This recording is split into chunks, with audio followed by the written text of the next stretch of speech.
sometimes the thought is better than the real thing. So you can fantasize about things. You can fantasize about what you think something is going to be or how something is going to go.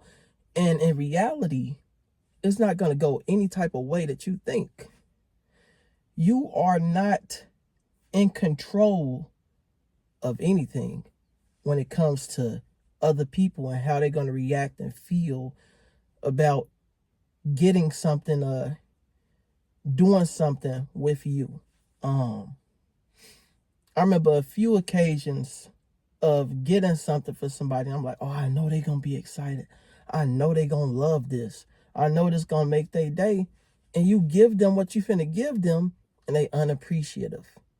They don't see what you've seen in that same thing. Post-bankruptcy. Well, during the bankruptcy, I bought a TV for over $1,000. Fantastic, thin OLED joint. Nobody wanted to buy that bad boy for more than $400. I seen the value in it. I seen that it was worth this amount of money, but somebody else on the back end, next up, they're not going to see what you've seen and what you bought. I've had experiences with women in the past where in my mind, I'm like, man, when we get in that bedroom, it is going to be fantastic. It's going to be a movie. It's going to be great. You get in that bedroom and you enter in a cave. You enter in a cave. You wanted to enter a door. You enter in a cave. It's nothing. There is no chemistry. It's nothing. It's a terrible situation where you would have thought, man, I wish I would have kept this as a fantasy in my mind.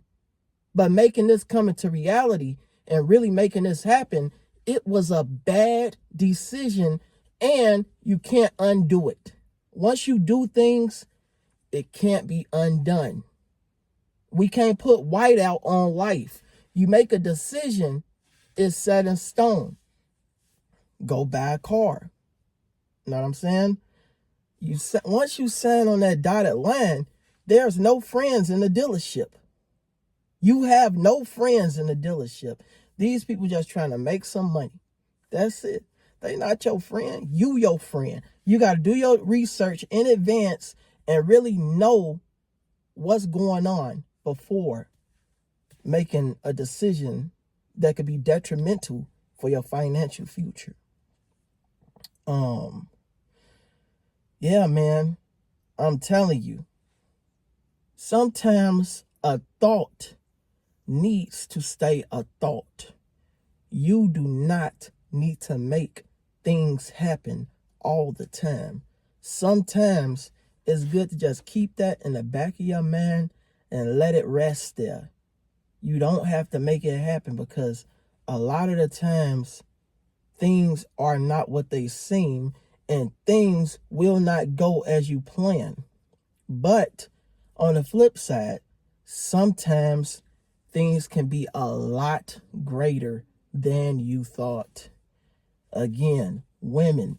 Some women that I entertained back in the days before I took my vow of abstinence.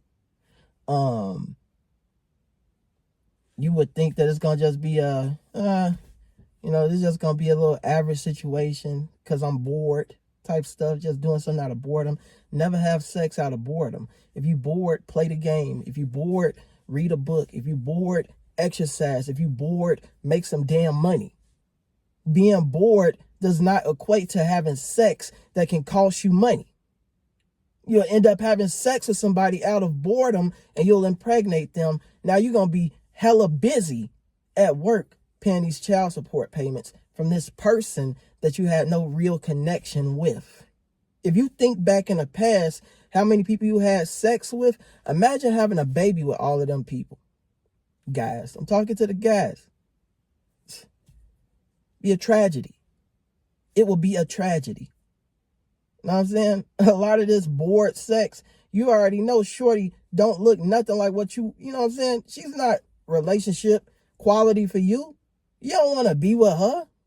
She don't turn you on like that. She just turn you on enough for the little head to get rocked up for you to do whatever you're going to do. And it's not worth it. Because the thought of knocking her up, you thinking abortion. Guess what? She's not.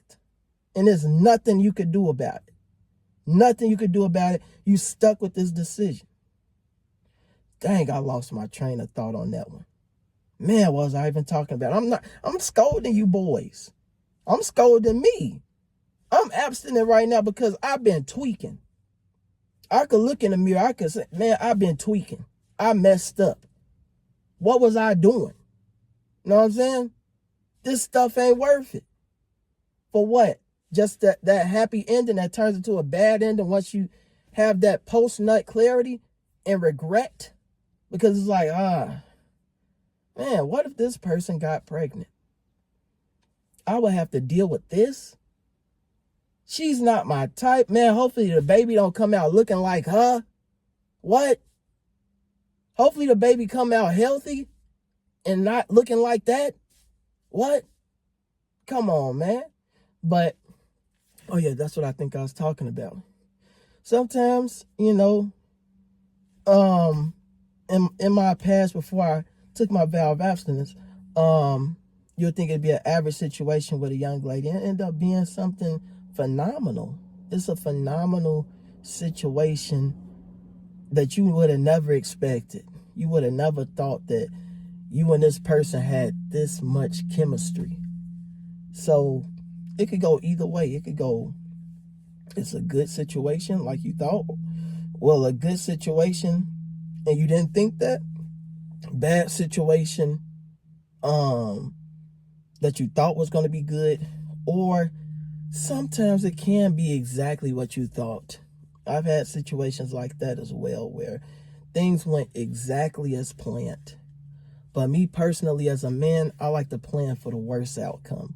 Because when it is a better outcome, like usual, I'm in a good position. But if I'm hoping for things to go better and they end up going worse, I'm messed up. You know what I'm saying? So, yeah, this is Car Confections.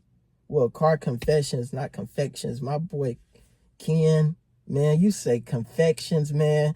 You got that in my head. It's not Confections, it's Confessions. This is Car Confessions, man. I'm confessing. This coming from the heart. You know what I'm saying? It is what it is. This man got his dog running around here without holding that leash. That's crazy. What is you doing, bruh? What is you doing? But anyways, what am I saying?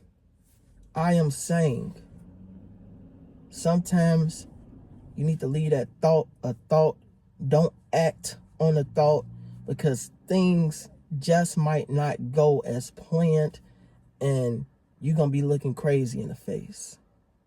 This Kwame Cherry, we up in here. I'm sore. I've been running full speed. I've been doing push-ups. I've been doing pull-ups. I've been doing squats. I've been doing leg press. I've been doing everything. I'm so sore. My whole body was so sore. I could barely get out the bed this morning. I was waking up out of my sleep. And I was like, damn, what's going on here, man?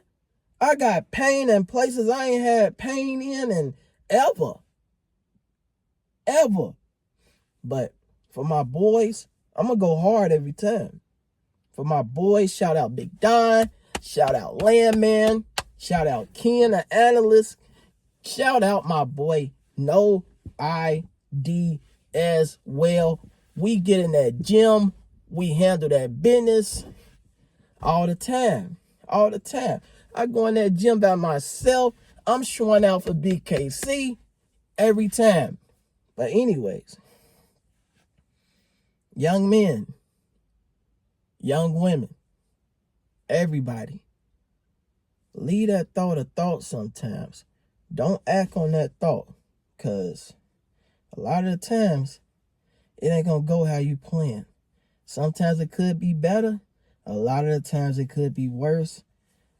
on a rare occasion it'll go exactly how you thought it'd go, but this ain't no scare tactic to try to make you sit dormant either and not do anything, but just be cautious and really put severe thought into what you planning on doing and how everything could go, and if you willing to let it go any type of way that it can.